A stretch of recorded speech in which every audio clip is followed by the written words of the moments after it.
Padre Celestial, Dios soberano, tú que estás en el trono, Dios, tú que has creado este mundo, tú que has creado nuestra vida, tú que nos has dado vida en Cristo, a ti venimos en esta mañana, Padre, dándote gracias por permitirnos llegar a este lugar, gracias porque nos permites hoy domingo podernos congregar. Eres tú, Espíritu Santo, quien pone el querer como el hacer en nuestro corazón. Eres tú quien nos mueve a que busquemos tu rostro, eres tú quien nos mueve a que nos congreguemos y es por eso que estamos el día de hoy acá y lo reconocemos. Rogamos a ti, Padre Celestial, que nos guíes en esta mañana, que el tema que vamos a tratar, Señor, pueda ser entendido. Espíritu Santo, guía mis palabras para que yo pueda enseñar a mis hermanos de una manera clara, sencilla y que ellos lo puedan comprender. Guíanos, Señor, para que podamos sacar provecho de estas clases y que podamos poner por obra lo que aprendemos. Guía toda esta mañana, Señor, todo este servicio que vamos a tener en unos minutos y que podamos dar gloria a tu nombre a través de escuchar tu palabra, de cantarla y de meditar en ella. Y es en el nombre de Cristo Jesús que oramos. Amén. Bien, antes de iniciar quisiera traer a memoria de ustedes lo que estuvimos viendo hace 8 días. Si ustedes recuerdan, estuvimos definiendo qué son las disciplinas espirituales. ¿Qué son las disciplinas espirituales? ¿Alguien se anima de pronto a decirme qué son? O a decirme, a mí no, sino a todos. ¿Alguien que se anime? Así, sin pena, eso no pasa nada. Son disciplinas que nos ayudan a crecer en nuestra vida espiritual. Nos ayudan también a conformarnos a la imagen de Jesús, tales como la oración, la meditación de la palabra, el estar reunidos. Así es lo que acaba de decir nuestro hermano, disciplinas. Una palabra que podemos cambiar por disciplina es hábito, ¿verdad? Hábitos, ¿verdad? Entonces hablamos de hábitos que nos ayudan ¿a qué propósito?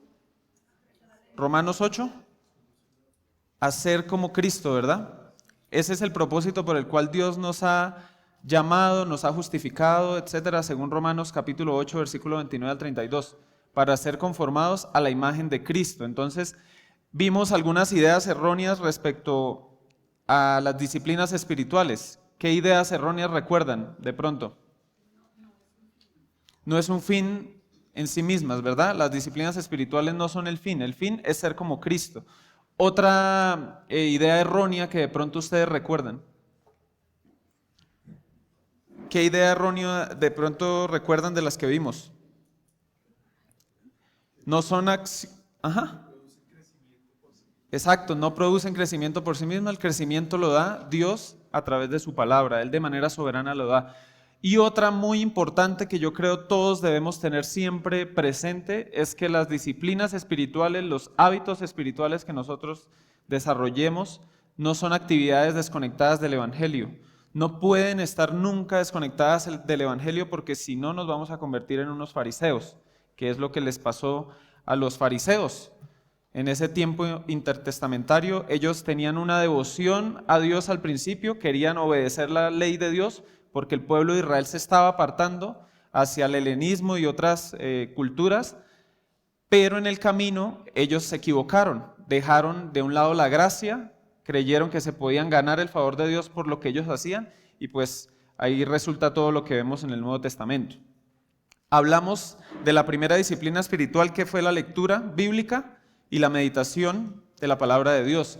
Entonces, hablamos de que la lectura bíblica es pues básicamente leer, ¿no? Leer la palabra y vimos que está conectada con la meditación. Si no hay meditación en nuestra lectura diaria de las Escrituras, no hay nada. La meditación es la que nos permite interiorizar la palabra, nos permite pensar en ella. ¿Qué es meditación? ¿Alguien que pueda decir algo acerca de la meditación? Es pensar, ¿verdad? Pensar de manera profunda. Recuerden que no es algo estático donde yo me quedo así como los del yoga, sino es pensar de manera profunda en las verdades de la palabra de Dios. El día de hoy vamos a centrarnos en el estudio de las Escrituras, una continuación acerca de las Escrituras. La lectura la estuvimos viendo hace 8 días. Hoy vamos a hablar del estudio de la palabra de Dios. Y para pasar ya a la de hoy, quiero recordar qué tan seguido debemos leer las Escrituras, si lo recuerdan. Todos los días, ¿verdad? Salmo capítulo 1, Josué 1:8, debemos meditar en la palabra de Dios de día y de noche, todos los días. Como dice Mateo 4:4, nosotros no solo vamos a vivir de pan, dijo nuestro Señor Jesucristo, sino de toda palabra de Dios. Así como comemos todos los días debemos leer y meditar en las Escrituras. Y hoy vamos a hablar entonces acerca del estudio de las Escrituras.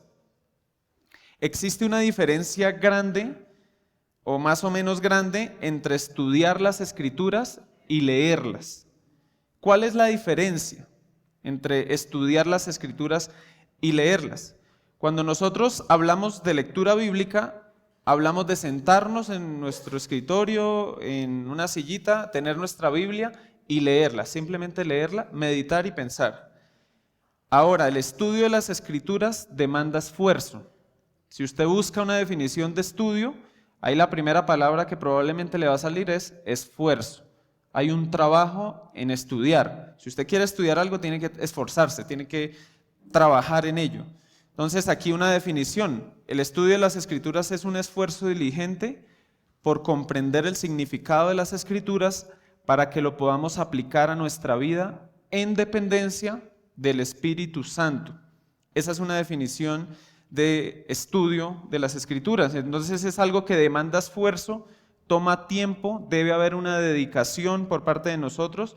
¿Una dedicación en qué? En buscar comprender qué es lo que Dios dice en su palabra, qué es lo que el Espíritu Santo quiso decir a través de ese autor humano.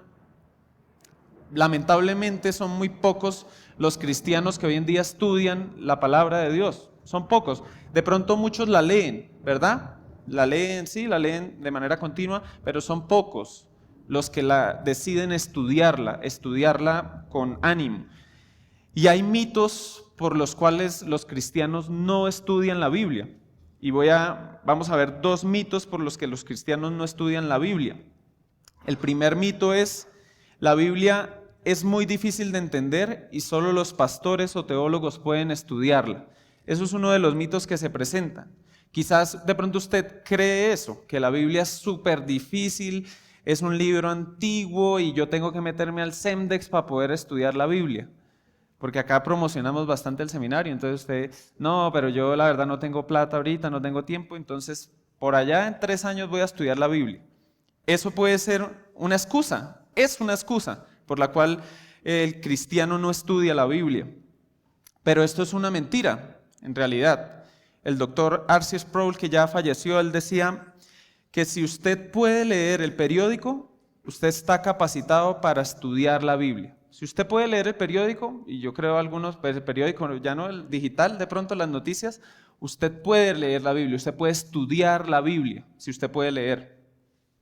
Otra razón o otra excusa es que la Biblia es un libro aburrido.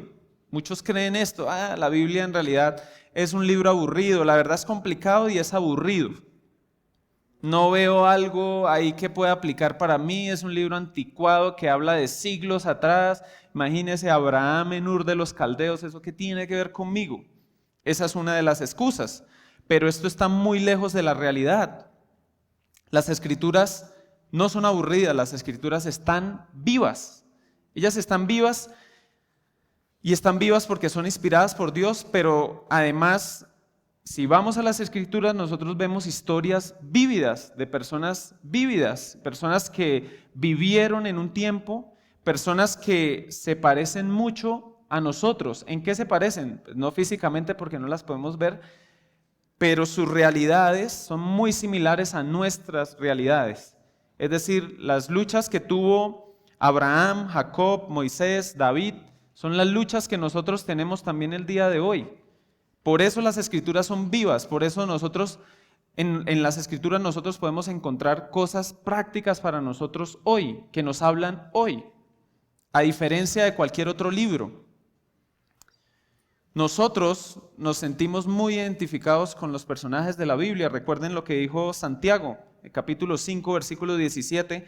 Él dice, Elías era hombre sujeto a pasiones semejantes a las nuestras, hablando él en su época.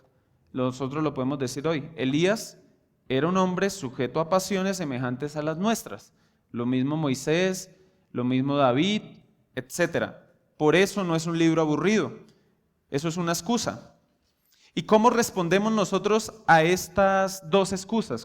¿Qué respuesta le podemos dar a estas excusas que nosotros podemos estar poniendo como un obstáculo para no estudiar las Escrituras? Lo primero es que la Biblia es clara.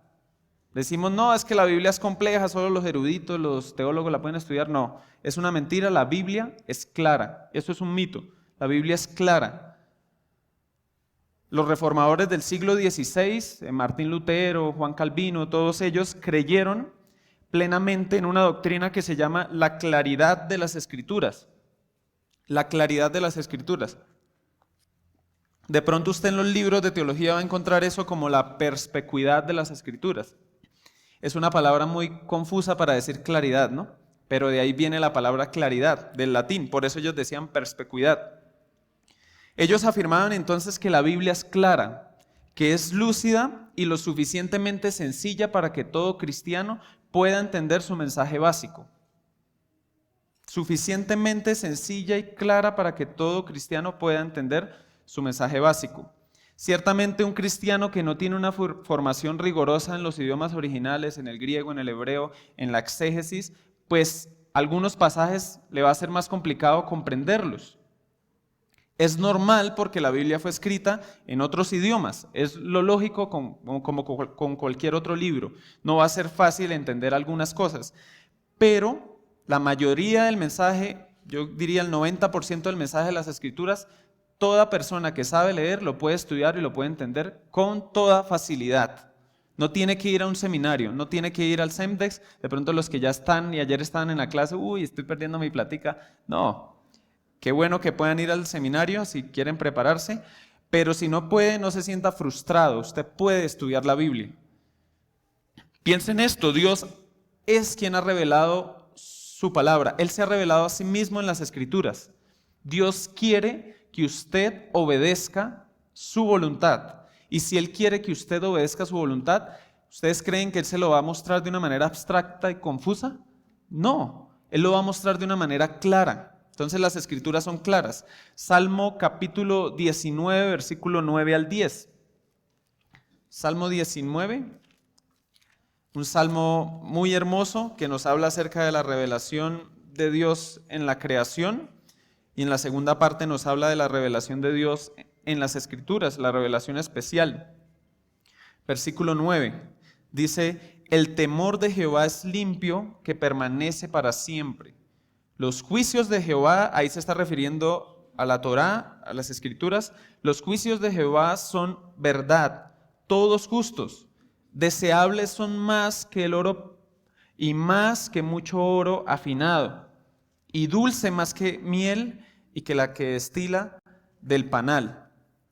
Si ustedes ven esta imagen que puse ahí, un osito tratando de comer miel, esa es la imagen que le pusieron, que le puso Casiodoro de Reina, su primera versión de la Biblia, traducida al español. La Biblia del oso se conoce.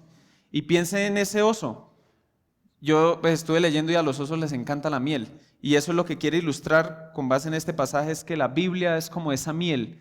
Y nosotros debemos ser como los ositos, buscando la miel con ansias. ¿A quién le gusta la miel? Bueno, a alguien no le gusta la Nutella. Piensen en la Nutella, nos encanta, ¿no? Y nos chupamos los dedos. Es una ilustración de cómo deberíamos nosotros desear la palabra de Dios, con un deseo ferviente. Piensen en el oro. A nosotros nos gusta el oro, ¿no? Pues el oro, me encontré una argolla o lo que sea. Pensamos en el oro refleja algo que es rico, riqueza, algo valioso, algo que me importa. Si ustedes piensan en las joyas, uno las esconde, las guarda, porque es algo preciado para uno. La Biblia es así, es más que el oro, dice el salmista, más que el oro y más que mucho oro afinado, es decir, más que el oro de 24 quilates. Una imagen muy linda. Entonces respondemos a ese primer mito diciendo la Biblia es clara. Y respondemos al segundo mito de que la Biblia es aburrida con que la Biblia está viva. Ya lo mencionamos, la Biblia es un libro vivo. Lo que pasa es que estamos desmotivados para estudiarla, no tenemos la motivación para hacerlo. Esa es la realidad, no es que sea aburrida, es que tenemos desmotivación. ¿Por qué tenemos desmotivación? Porque demanda esfuerzo, porque estudiar las Escrituras es un trabajo y no tenemos la suficiente motivación. No es porque sea aburrida, la Biblia es viva como lo vimos. Y aquí me permito citar la verdadera razón por la cual nosotros no estudiamos la Biblia. No es porque no sea clara, no es porque sea aburrida. La verdadera razón es esta, y me permito citar al doctor R.C. Sproul nuevamente. Él dice: he aquí el verdadero problema de nuestra negligencia. Fallamos en nuestro deber de estudiar la palabra de Dios, no tanto porque sea simple y aburrida, sino porque es trabajo. Nuestro problema no es falta de inteligencia o de pasión, nuestro problema es que somos perezosos. Ahí está el problema, somos perezosos. Por culpa de Adán, dirán algunos. Este bendito Adán que cayó. Desde Adán entró este pecado de la pereza, la negligencia. Tenemos un deber, el deber de estudiar las Escrituras, pero no lo hacemos. ¿Por qué no lo hacemos? No es porque sea aburrida, no es porque no sea clara, sino porque somos perezosos. Algunas personas dicen: no, es que yo no soy tan inteligente como de pronto el profesor Sergio, que un regalo que el Señor nos ha dado aquí en la iglesia, que cita las Escrituras. Y es cierto, muchos de nosotros no somos promedio, como una inteligencia normal. Otros hermanos, el Señor les ha dado la capacidad de tener una memoria más receptiva, recuerdan todo. Sin embargo, todos tenemos una mente para pensar. Todos podemos estudiar las Escrituras. Esa también es una excusa para no memorizar la Biblia. Y decía un autor: si usted sabe su número de teléfono, su número de cédula, usted puede memorizar las Escrituras, tiene la capacidad. ¿Por qué no lo hace? Por la pereza. Es pereza en realidad, negligencia. Y quiero dar una razón por la cual nosotros debemos estudiar las Escrituras. ¿Cuál es la razón? Podríamos citar muchas razones. Aquí podría yo tener una lista de 30 cosas por las cuales usted debe estudiar las Escrituras, pero solo una es suficiente para que nos convenzamos. ¿Por qué? Porque es nuestro deber. Ese es nuestro deber, estudiar las Escrituras. Y vaya conmigo, si quiere, pues ahí lo tengo, Deuteronomio capítulo 6, versículo 4 al 9. Este pasaje dado por Dios al pueblo de Israel, este texto muy conocido, el pueblo de Israel aún hoy lo citan, muy aplicable para nosotros también. Aquí nosotros encontramos el fundamento por el cual debemos estudiar las Escrituras. Dice: escucha, oh Israel. Ahí está en otra versión, voy a leerlo de acá. Oye Israel, Jehová nuestro Dios, Jehová uno es, y amarás a Jehová tu Dios de todo tu corazón y de toda tu alma y con todas tus fuerzas. Y estas palabras que yo te mando hoy estarán sobre tu corazón, y las repetirás a tus hijos, y hablarás de ellas estando en tu casa y andando por el camino, y al acostarte y cuando te levantes. Y las atarás como una señal en tu mano, y estarán como frontales en tus ojos, y las escribirás en los postes de tu casa y en tus puertas. Este texto aplica para nosotros hoy. ¿En qué sentido aplica? En que Dios le está diciendo al pueblo de Israel: ate la palabra de Dios, busque las maneras necesarias para que la palabra de Dios esté en su corazón. Dice: átela en sus manos, como frontales, en tus ojos, en los postes de tu casa, etc. Estas palabras estarán en tu corazón, hablarás de ella estando en tu casa y andando por el camino y al acostarte y cuando te levantes. Lo que está diciendo Dios es: emplee los métodos necesarios para que usted comprenda y para que la palabra de Dios habite en usted de manera constante. Los judíos toman este pasaje de manera literal. Si usted de pronto ha visto judíos ortodoxos, ellos tienen aquí una cajita en la frente que se llaman filacterias. Es unas cajitas que tienen un rollito con este versículo. Eso es tomar el texto, no comprenderlo y tomarlo de una manera literal, sin comprender qué es lo que el Señor está diciendo. Nuestro Señor está diciendo es, emplee los métodos que tenga que emplear para que la palabra de Dios more en su corazón. Dice, repítala, hable de ellas estando en su casa, andando por el camino, estúdiela, medite, enseñe, escudriñela con el propósito de que esté constantemente en su corazón. Pásela a la otra generación, a sus hijos. Sus hijos deben escuchar la palabra de Dios. Sus vecinos, su mamá, todos nosotros deberíamos de impregnar a las personas que están cerca de nosotros con lo que Dios dice en su palabra. Debe gobernar nuestra vida. Y uno de los daños, mis hermanos, que el carismatismo ha hecho, el movimiento carismático nos ha hecho a nosotros, a Colombia y en general a Latinoamérica, es que ha creado una generación de cristianos, como lo llaman algunos, cristianos sensuales. Esa palabra sensual se refiere a las emociones. Ha creado una generación de cristianos que depende de las emociones. Entonces todo depende de cómo me sienta. Entonces, ¿tengo que estudiar la Biblia? Pero yo no tengo ganas. No tengo ganas. ¿Tengo que leer la Biblia? Pues tampoco tengo ganas. ¿Vamos a ganar almas? ¿Vamos a predicar? No tengo ganas. Y todo se basa en lo que yo siento. Y nosotros como cristianos no debemos vivir por nuestras emociones. Nuestras emociones deben estar sometidas a lo que dice la palabra de Dios. Y puede que un día no tengamos ganas. Yo a veces también. El pastor, pregúntele a él. Se levanta sin ganas también. Tengo que estudiar, pues sí, no tengo ganas, pero igual, así no tenga ganas, me tengo que parar, tengo que abrir mi Biblia, Señor, dame sabiduría, permíteme, y lo hacemos. La Biblia, mis hermanos, primordialmente está dirigida a nuestro entendimiento. Ciertamente aplica a nuestras emociones, pero principalmente está dirigida a nuestro pensamiento, a nuestro intelecto. Es por eso que no podemos basar nuestra vida o lo que hacemos o no hacemos en nuestras emociones. Debe ser con base en lo que Dios nos ordena en su palabra. Él se ha comunicado a nosotros de manera escrita y quiere que nosotros comprendamos y entendamos lo que Él dice. Y esto es algo que se ha mostrado incluso en la providencia de Dios, es decir, en cómo Dios ha obrado a través del tiempo. Si ustedes piensan por un momento en el siglo XVI, estamos en el mes de la Reforma, ¿no? que se celebra en octubre. En el siglo XVI, mis hermanos, antes de la Reforma, las Escrituras eran interpretadas exclusivamente por la Iglesia Católica Romana, por los líderes de la Iglesia Católica Romana, los sacerdotes.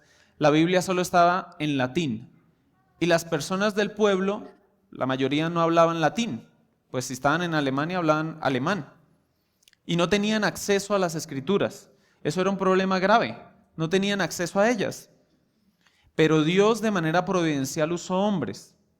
Martín Lutero, Juan Calvino, John Knox, Wycliffe, todos ellos en Inglaterra, etc. Dios los usó, ¿para qué? Para que a través de ellos incluso la Biblia fuera traducida. Martín Lutero tradujo la Biblia al alemán y después de ahí, luego en el mundo hispano, a Casiodoro de Reina, etc. A todos estos hombres. Dios de manera providencial quiso corregir ese error. En su providencia lo corrigió con estos hombres. Dios quiere que todo cristiano tenga una copia de la Biblia en su propio idioma para que la pueda entender, para que se pueda cumplir Deuteronomio 6, que usted pueda tener la palabra de Dios en su corazón de manera constante.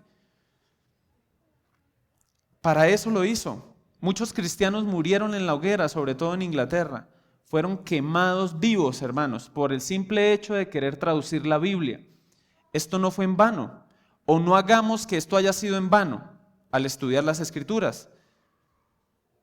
Si no las apreciamos como deberíamos apreciarlas, estamos diciendo, esto fue en vano. Es fácil hoy en día, hermanos, para nosotros leer la Biblia en nuestro idioma. Es rico, es chévere, pero esto fue a precio de sangre. Muchos hombres fueron perseguidos en la Inquisición, los romanos los persiguieron para matarlos por haber traducido la Biblia, digámoslo, al español. Entonces, ¿por qué debemos estudiar las Escrituras? Porque es nuestro deber. Piense en Hechos 17. En Hechos 17 encontramos un texto que también es un fundamento por el cual nosotros debemos estudiar las Escrituras. Estamos como sentando las bases, ¿no? Ya vamos a pasar a la acción, lo que nos gusta. Hechos 17, versículo 10 al 11, un texto yo creo conocido por todos. Inmediatamente los hermanos enviaron de noche a Pablo y a Silas hasta Berea. Y ellos, habiendo llegado, entraron a la sinagoga de los judíos, en la sinagoga de los judíos.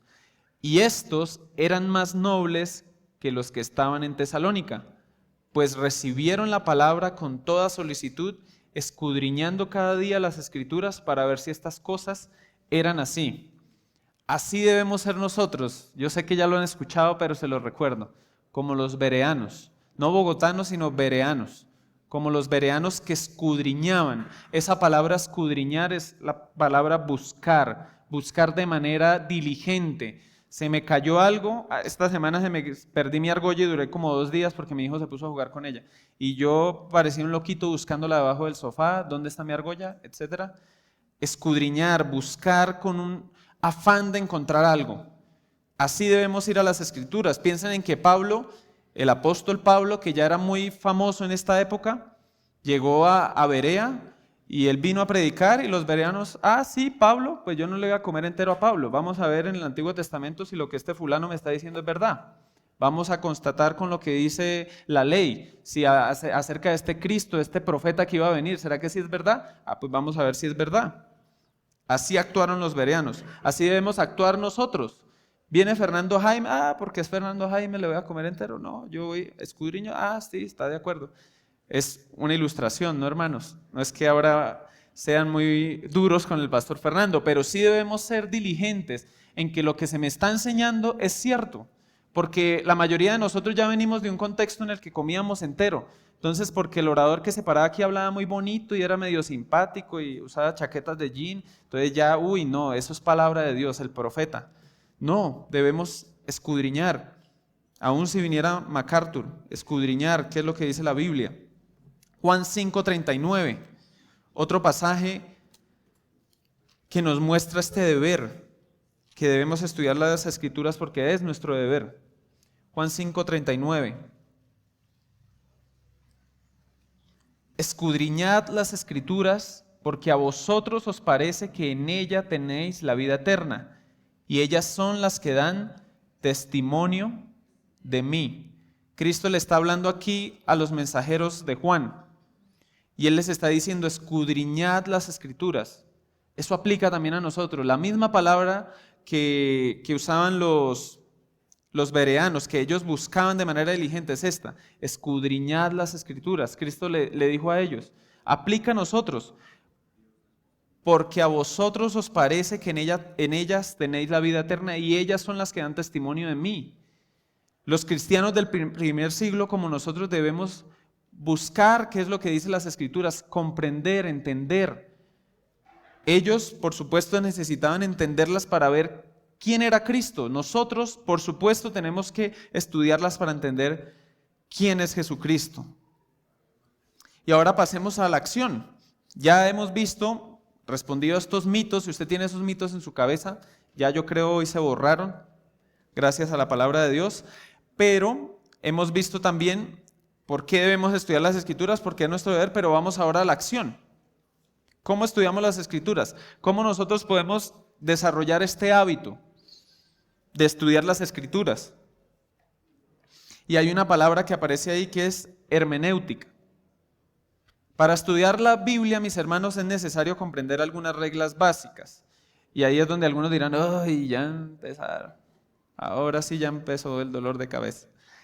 Recuerden que estudiar demanda sacrificio, es un trabajo. Y para estudiar la Biblia es necesario comprender entonces algunas reglas básicas. Y estas reglas básicas están contenidas en lo que se conoce como hermenéutica. ¿Qué es la hermenéutica?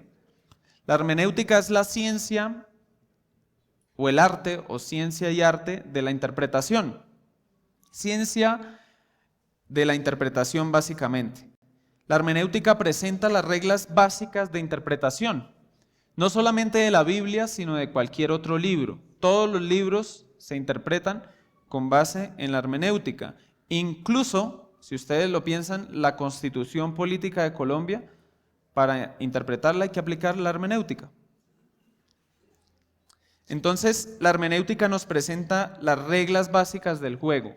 ¿Qué debo entender yo para poder decir que esto es palabra de Dios? Porque si no aplico esas reglas, pasa lo que no debe pasar, que es que malinterpretamos la Biblia y la ajustamos a lo que yo quiero que diga. Entonces, principios básicos de interpretación. ¿Cuáles son esos principios? Hay principios, de estos principios se pueden extraer muchísimos más principios y más profundos, pero lo básico es esto. Si nosotros tenemos en cuenta esto siempre que vayamos a estudiar las Escrituras, vamos a interpretarla de manera correcta, con libertad. El primer principio es: la Biblia se interpreta en su sentido literal. Se me olvidó ponerle ahí a literal negrilla. Chanfle. Negrilla, esa palabra literal. ¿A qué me refiero con palabra literal? Me refiero a que las escrituras se interpretan en su sentido normal, en el sentido normal de las palabras. A eso es a lo que voy. A eso me refiero con literal. A veces se cae en el error de no buscar comprender las palabras como tal. Entonces creemos que las escrituras tienen un significado oculto, espiritual, y yo tengo que mirar y quedarme pensando cuál es el significado espiritual que tienen las escrituras. Y por supuesto, tiene aplicaciones espirituales, pero el principio número uno es: la Biblia se interpreta en su sentido literal. Es decir, son palabras, es un texto. Como agarrar el Quijote. Por supuesto, este texto es más especial que el Quijote, pero para yo entender el Quijote tengo que entender la literatura. ¿Qué son las palabras? A eso me refiero con su sentido literal. Hay que estudiar las palabras, hay que considerar las figuras literarias, volver a la primaria cuando nos enseñaron las figuras literarias, las metáforas, los símiles, las personificaciones, las hipérboles. Debemos comprender qué estoy leyendo, si es una narración, si es poesía, qué tipo de libro es el que estoy leyendo. Hay varios tipos de libros en las Escrituras, en la Biblia, que es un compendio de libros. Entonces no debemos ser tan espirituales en ese sentido, hermanos, de decir: no, pues esto, el Espíritu Santo me guía. Sí, pero el Espíritu Santo decidió inspirar las Escrituras. Él decidió usar el idioma, el lenguaje, y es por eso que la Biblia debe interpretarse en su sentido literal. En segundo lugar, la Biblia se interpreta teniendo en cuenta el contexto histórico y gramatical. Entonces, como lo mencioné, es un texto, es comunicación verbal, y la violación de este segundo principio es muy común a la hora de interpretar la Biblia. Piense, por ejemplo, no solamente hablando en el aspecto cristiano, sino en todo aspecto. No considerar el contexto, digamos, histórico y gramatical. Ya les digo a qué me refiero con histórico y gramatical. Piensen en que fulano está dando un discurso, una persona muy importante, un presidente o cualquier persona. Está dando un discurso y dice una frase en su discurso que, si se saca de todo lo que él está diciendo, va a sonar de manera escandalosa. Entonces ahí entra la prensa y ve esa frase. Esa frase, ahí tengo el anuncio de mañana, la primera página de mañana. Y ponen la frase sin tener en cuenta todo el discurso. ¿Qué es lo que pasa? Pues se saca del contexto y se crea un pretexto. Esto aplica a todos los discursos, incluso a los libros. Si yo de un libro saco una porción sin tener en cuenta todo, pues la voy a interpretar de una manera incorrecta a la intención original que tuvo la persona que dio el discurso o que escribió el libro. A eso me refiero. Eso mismo sucede con las Escrituras. Entonces viene Federico, espero que aquí nadie se llame Federico. Si alguien se llama Federico, no me estoy refiriendo a usted. Viene Federico y toma Juan 3:16, y con base en Juan 3:16, él dice: pues Dios ama a todo el mundo. ¿Qué dice Juan 3:16? De tal manera amó Dios al mundo que ha dado su Hijo unigénito, y todos se lo saben, ¿no? Exacto, entonces con base en Juan 3:16, Federico dice: pues Dios ama a todo el mundo, y a todos les dice: pues Cristo te ama. Cristo te ama y tiene un plan especial para tu vida. Cristo te ama, a todo el mundo. Pero Federico no tiene en cuenta los versículos anteriores y los versículos que van después. ¿Qué versículos hay después de Juan 3:16? El que en él cree no es condenado, pero el que no cree ya ha sido condenado porque no ha creído en el nombre del unigénito Hijo de Dios. Hay que tener en cuenta esto. Dios ama a todo el mundo, dice Federico, pero la Biblia está diciendo que Él ama a los que creen. El que en Él cree no es condenado, pero el que en Él cree no es condenado, pero el que no cree ya ha sido condenado. Porque de tal manera amó Dios al mundo para que todo aquel que en Él cree, todo aquel que en Él cree y los que no creen, entonces ven que hay que tener en cuenta la gramática, qué es lo que me están diciendo las palabras, qué significa creer. Hay que tener en cuenta esto. ¿Qué significa mundo, por ejemplo? A eso nos referimos con tener en cuenta el contexto gramatical. ¿Qué significa la palabra mundo para Juan, por ejemplo? ¿Qué es lo que Juan está diciendo? ¿Será que esto es todo el mundo? ¿O es un grupo reducido, etcétera? Son varias preguntas las que surgen, pero uno se lanza a decir cualquier cosa sin tener en cuenta esto y cometen muchos errores. Y nos puede seguir pasando, nos sigue pasando, hermanos, de que tomamos el texto y sí, dice esto y esto y esto y no tenemos en cuenta la gramática y cometemos errores. ¿Qué es no tener en cuenta entonces el contexto histórico? Que Cristo le está hablando a Nicodemo. Si yo entiendo qué es lo que está pasando en esa historia, que Nicodemo era un líder judío que estaba buscando cómo ser salvo, que él hacía parte del concilio, probablemente era fariseo, etcétera, que ellos tenían la ley como su fundamento para la salvación. Si yo no tengo en cuenta esa historia, qué es lo que está pasando en la historia en ese momento, voy a cometer errores, como el que cometió Federico, que dijo, Cristo te ama y tiene un plan grande para tu vida. Ese es el error que se comete al no tener en cuenta el contexto histórico y gramatical. En tercer lugar, la Biblia se interpreta teniendo en cuenta a la audiencia original. Y esto hace parte también del contexto histórico. Los libros de la Biblia, mis hermanos, fueron escritos para una audiencia específica, una audiencia que no está necesariamente aquí el día de hoy. Están ya con el Señor, por supuesto, pero ya ni siquiera sus huesos están aquí. Ya murieron. Veamos, por ejemplo, Mateo 24. Dice Mateo 24. Y estando él sentado en el monte de los olivos, los discípulos se le acercaron aparte diciendo, dinos, ¿cuándo serán estas cosas y qué señal habrá de tu venida y del fin del siglo? Un texto muy importante para nosotros con el fin de comprender la escatología, el fin de los tiempos. Entonces muchos hermanos que queremos mucho, que ustedes ya vieron una clase de escatología, los amilenialistas, entonces ellos van a este pasaje y sí, aquí están las señales del fin del mundo, no ven lo que está diciendo, etcétera. Pero muchas veces ellos caen en el error de no comprender qué era lo que entendían los judíos cuando estaban diciendo qué señales habrán del fin, qué era el fin para los judíos. ¿Qué entiende un judío por el fin de los tiempos?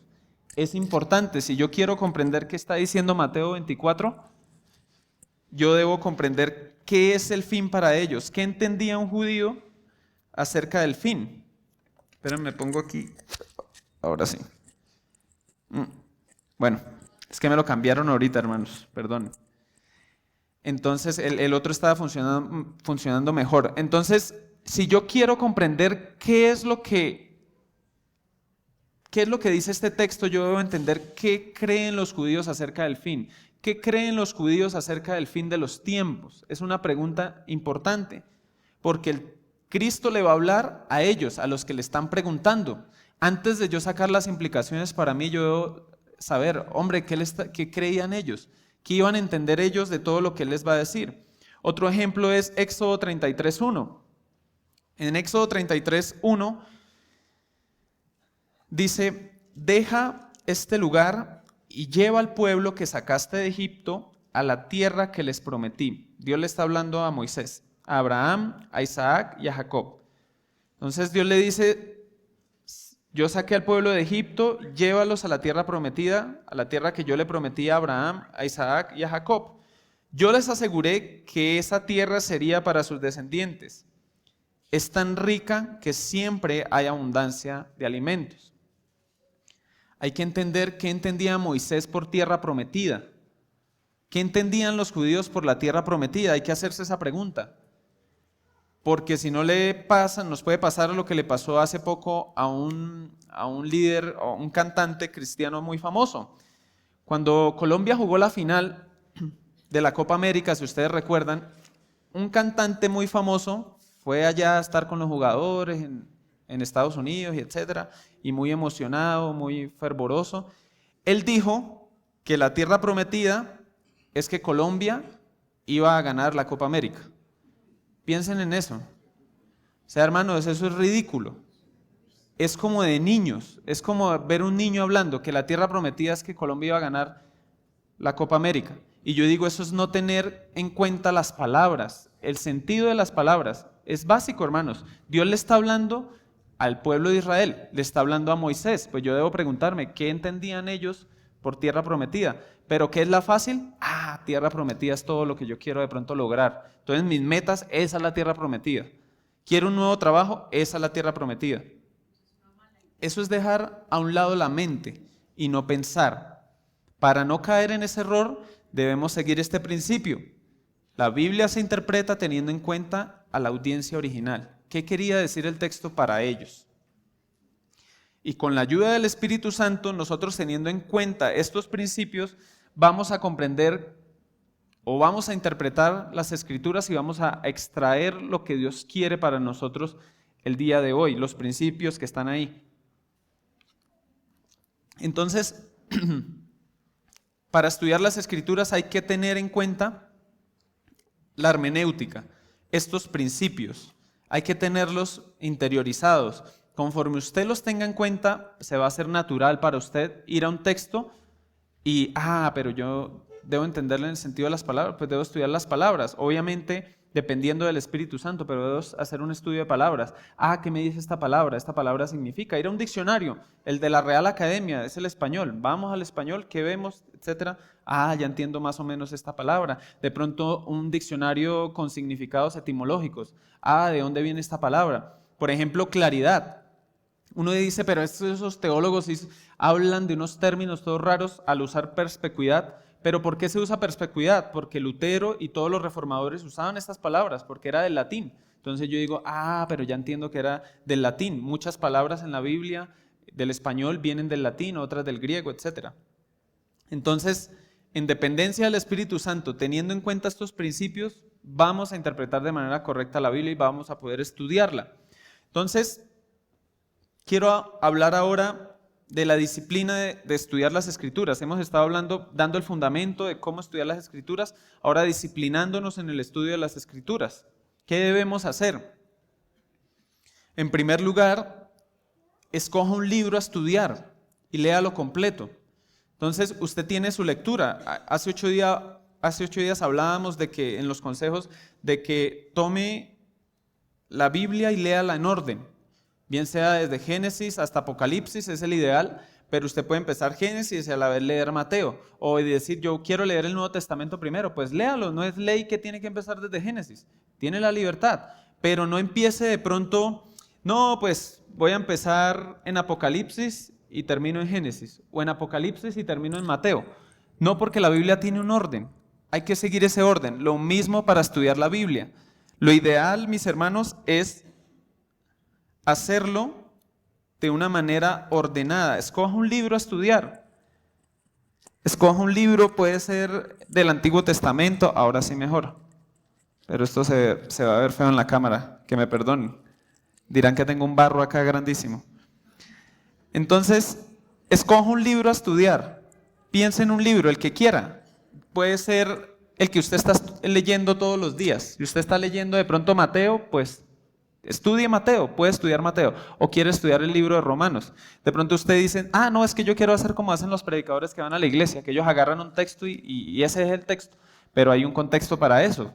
Hay una predicación eventual Él viene, pero si ustedes se dan cuenta, acá en la iglesia lo hacemos de manera ordenada. Nuestro pastor está estudiando. ¿Qué libro está estudiando el pastor, hermanos?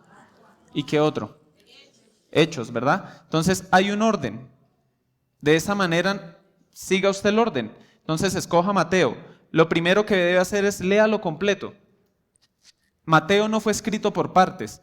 Es cierto que hace 8 días hablamos de que tomamos un tiempo diario, 15 minutos puede ser, 20, eso depende de cómo tenga usted el tiempo y demás, pero usted lee 2 capítulos al día, está bien, pero para estudiar las escrituras es necesario tener el contexto completo. Mateo no fue dado por pedazos, por capítulos, sino completo. Antes este libro, la Biblia no estaba dividida por versículos ni capítulos. Entonces léalo completo, lea todo Mateo para que entienda el argumento, qué es lo que está diciendo. En segundo lugar, tenga un cuaderno donde anotar. De pronto su computador, su tablet, pues si no lo hace ya de manera escrita, pero tenga algo donde anotar. Un pastor decía que la diferencia entre leer y estudiar la Biblia es tener un cuaderno al lado y un esfero, donde usted pueda tomar notas. Y empiece a plasmar sus pensamientos, sus observaciones del texto. Mientras lee toda la carta, todo el libro, vaya anotando cosas que se le vayan ocurriendo. No interpretaciones, pero aquí hay un tema bien interesante. Jesucristo está hablando acerca del ayuno, Jesucristo está hablando acerca de la oración, un pensamiento. Va escribiendo, es la manera de estudiar. Tome una sección a estudiar, por ejemplo. Entonces ya leí todo el libro, toda la carta, de todo el Evangelio de Mateo. Entonces voy ahora a centrarme, poco a poco voy a ir avanzando, como lo hacemos de pronto acá los domingos. Voy a estudiar el primer capítulo. Voy a estudiar la genealogía hasta el versículo 17. Entonces vamos a estudiar la genealogía y empieza a mirar las palabras, empieza a ir al Antiguo Testamento, pero ¿quién es este fulano del que se me habla aquí, que Joram, etcétera? Pero ¿por qué Mateo está mencionando a las mujeres? Bien interesante. Si ustedes ven en la genealogía de Mateo, Mateo incluye a Rahab la ramera, incluye a Ruth. ¿Por qué incluye a las mujeres? Son preguntas que yo me puedo hacer. ¿Por qué está metiendo a Rahab? ¿Qué propósito tienen? Si ustedes ven cuando habla de David, en Mateo él está hablando de que Salomón fue engendrado de la mujer de Urías. Ustedes recuerdan. De Betsabé. Si ustedes pregúntese, ¿por qué Mateo está diciendo que es la mujer de Urías si en realidad era la mujer de David? Bien interesante, eso es hasta ofensivo para los judíos, que es mi mujer, pero no, que era la mujer del otro. Hay un propósito detrás de eso, entonces ven la importancia de estudiar. Usted se empieza a hacer esas preguntas, tiene su libretita, su tintico ahí al lado, o su aromática o lo que sea, y va estudiando. En tercer lugar, haga observaciones.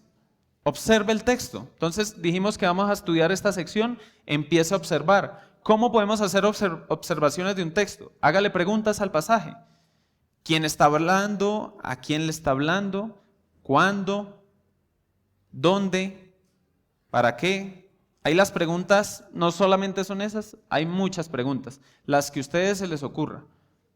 De pronto no de qué color era la ropa de este personaje, pues eso ya es ilógico, pero hágale preguntas al texto, preguntas que contribuyan a que usted lo pueda comprender. De esa manera obtenemos observaciones del pasaje. En cuarto lugar, extraiga principios bíblicos. Antes de yo extraer un principio bíblico, fundamental, mis hermanos, debo observar. Me devuelvo un poquito a las observaciones. Es importante observar. Vamos a sacar principios bíblicos, hay que observar. Observe las palabras, estudia las palabras, las conjunciones, métase a internet, qué dice esta palabra, qué es una conjunción adversativa, qué es una conjunción causal, comparativa, hay tantas. Usted va mirando, etcétera. Hace poco se me dio el privilegio de predicar y recuerdo que el texto que escogí fue Romanos 12. Y ese Romanos 12:1 empieza con la conjunción así que. Eso es una conjunción causal. Y luego dice, os ruego. Así que os ruego. Esas tres primeras palabras de ese versículo dan la intención del autor. ¿Por qué Pablo está escribiendo Romanos 12? Con la intención de rogarle a su audiencia. Esa es la intención. De esa manera usted puede ver en todos los libros cuáles son las conjunciones. Observa. Entonces, después de que observa, ahora sí vamos a extraer principios bíblicos. ¿Qué es un principio bíblico? Importante tenerlo en cuenta. Un principio bíblico es una verdad eterna atemporal. ¿Qué es una verdad eterna atemporal? Es una verdad que aplica a la audiencia original, pero también aplica a mí, a un creyente de cualquier época. Entonces, un ejemplo de esto es 1 de Tesalonicenses 2:8. Quiero poner ese ejemplo rápidamente porque el tiempo se va rápido, hermanos. 1 de Tesalonicenses 2:8. Esto es un ejemplo de un principio.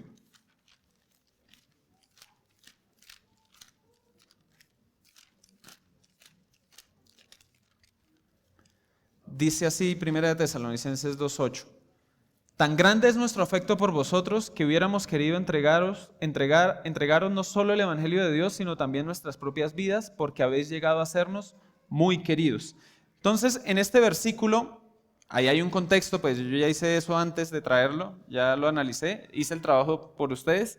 Entonces, ¿cuál es la verdad que se nos plasma en este versículo? Hay una verdad sencilla, dicha en palabras. Pablo amaba a quienes predicaba el Evangelio y eso se manifestaba en que se daba a sí mismo, es lo que está diciendo. Que él ama a los tesalonicenses. ¿Y cómo se mostraba eso? Que él quería incluso entregarse a sí mismo, no solo darles el Evangelio. ¿Cuál es el principio de ese pasaje?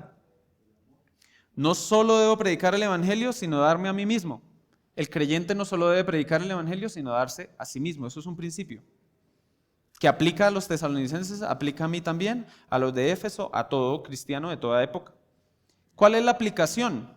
Sin aplicación no nos llevamos nada, ¿verdad? Es lo que el pastor hace aquí el domingo, aplica las escrituras. Entonces la aplicación es, además de predicar el Evangelio a mi familia incrédula, debo mostrar amor hacia ellos con acciones.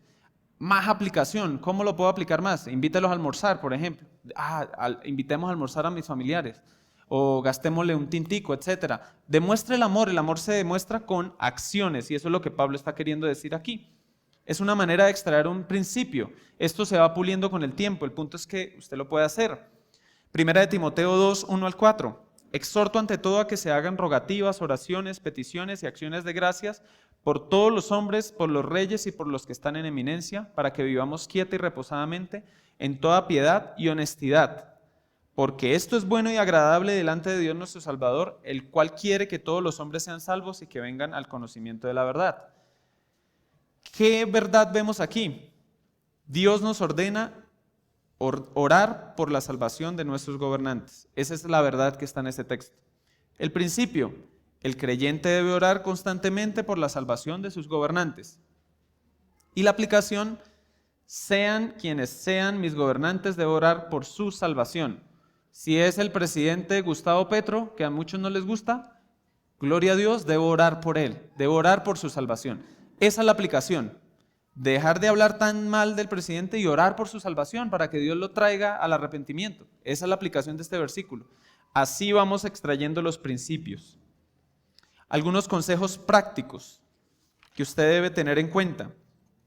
Entonces, vimos, si ustedes recuerdan, los mitos, contradecimos esos mitos con lo que es en realidad las excusas por las cuales no estudiamos la palabra de Dios. Cómo estudiar la Biblia. Recuerden que vimos por qué estudiar la Biblia, vimos que es nuestro deber. Si ustedes lo recuerdan, Deuteronomio 6, es nuestro deber estudiar las Escrituras. ¿Cómo estudiarlas? Hay que tener en cuenta la hermenéutica. Si no tenemos en cuenta la hermenéutica, estamos, como diría un hermano hace muchos años, frito ley. Frito ley, no hay vida. Hay que tener en cuenta la hermenéutica. Hay que tener en cuenta sus principios, ahí escoja un libro, etcétera, lo que acabamos de mencionar, y algunos consejos prácticos. Lo primero y fundamental, ore al Señor para que el Espíritu Santo le guíe. Él es el que nos guía. Él es el que abre los ojos de nuestro entendimiento. Debemos orar como dice el Salmo. Abre mis ojos para comprender las maravillas de tu ley. Esa debe ser nuestra oración antes de sentarnos a estudiar las Escrituras. Segundo, saque el tiempo. Aquí esto lo van a escuchar en todos los consejos de todas las disciplinas. Es un hábito. Y un hábito no se construye haciéndolo una vez al mes, mis hermanos. Es algo constante. Ahora con el estudio de las Escrituras hablamos que la lectura debe ser diaria. Vuelvo y digo, conózcase a usted mismo en el buen sentido de la palabra, no en el sentido psicológico, pero debemos conocernos. Juan Calvino decía que para estudiar la teología uno antes debe conocerse. ¿Qué? Su condición de pecador, etc. Conozca su tiempo, conozca en qué contexto está usted. Si usted tiene un bebé recién nacido, pues no va a tener mucho tiempo para estudiar las Escrituras, pero busque sacar el tiempo, no hay excusa, saque el tiempo. Decía un pastor hace poco en la conferencia de expositores, fabrique el tiempo, tiene que hacerlo, sáquelo. Entonces para estudiar de pronto no vamos a tener el tiempo porque estudiar demanda más tiempo, es trabajo, recuerden, es trabajo. Entonces de pronto requiere 1 hora de que yo me siente, 2 horas. De pronto yo ya le invierto 1 hora diaria a la lectura.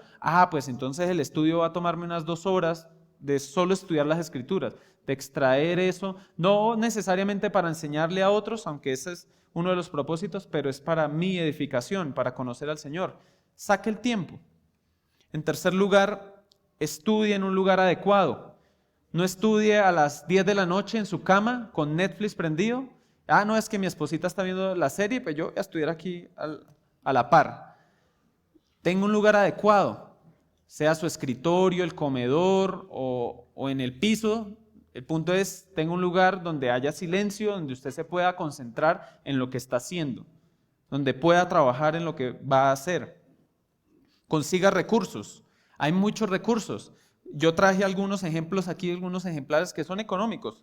Por ejemplo, estos son comentarios, panorama del Antiguo Testamento. Entonces este librito es re bueno porque le da a uno un contexto del libro antes de yo ir a leerlo, me da quién lo escribió, la fecha, etcétera. Panorama del Antiguo Testamento. Sebastián Guevara, el que toca, él tiene una librería. Estos no están acá, pero él les puede ayudar si quieren comprarlos.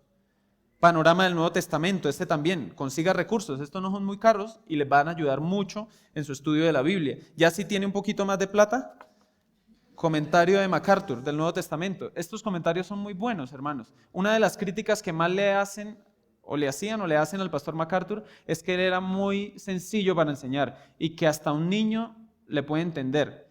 Y eso es, él decía, eso no es una crítica para mí, eso es un halago, que yo pueda ser tan claro. Estos comentarios son súper buenos. Más recursos, por ejemplo, este librito de R.C. Sproul, Cómo estudiar e interpretar la Biblia, libros muy buenos que le van a ayudar. Entonces consiga recursos. En internet hay muchas páginas, por ejemplo, Biblia Paralela, etcétera. Busque recursos. Aquí se necesitan. La Biblia es lo primordial, pero recuerden, es un libro que se interpreta en el sentido de las palabras. Entonces necesitamos instruirnos de otros hombres. En quinto lugar, pida ayuda.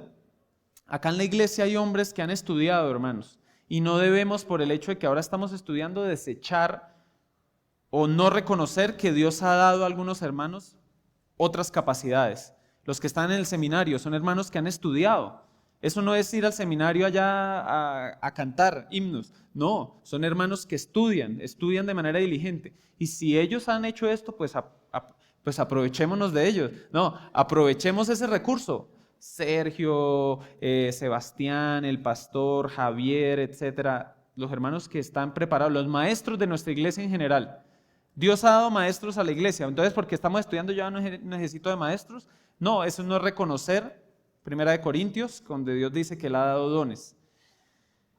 Pida ayuda. En sexto lugar, persevere en el tiempo. Es la única manera de hacer esto una disciplina, si perseveramos en el tiempo. Si no perseveramos, no vamos a llegar a ningún lado, hermanos. Entonces, hay que perseverar. Y quisiera, antes de orar, algo que es muy importante.